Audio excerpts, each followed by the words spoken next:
Dag og velkommen. Lad mig få lov at fortælle lidt om vores dejlige klinik, vi har her.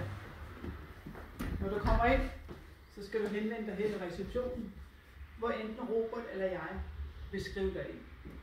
Jeg vil også gerne lige vise dig vores ventområde. Det har vi her. Det er et dejligt skønt område, hvor du kan sidde og roligt og vente indtil det er din tur. Og hvis du har lyst, så har vi også kaffe, te og kakao til fri afbenyttelse. Så er det kabinerne. Lad mig fortælle lidt om dem.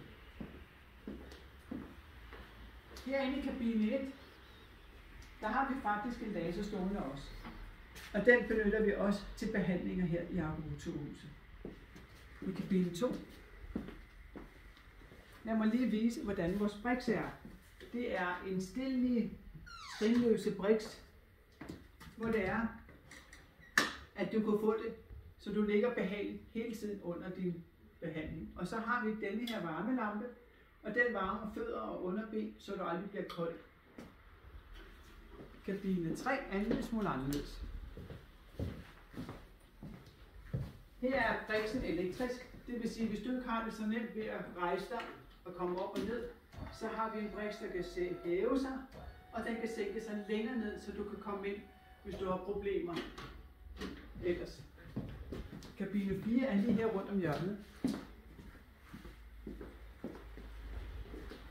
Kabine 4 er ligesom træerne med en hæve-sænke elektrisk, så du har nemt ved at komme ind der også. Kabine 5 og 6 er trinlys indstillet briks, og med varmelamper også, ligesom i de andre rum. Så har vi vores område, hvor vi har lagerne liggende på lager, og vi har vores synshavn, fordi vi også har øjebehandlinger.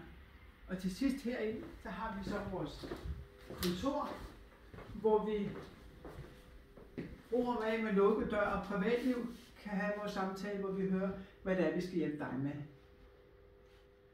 Og tak fordi du så med.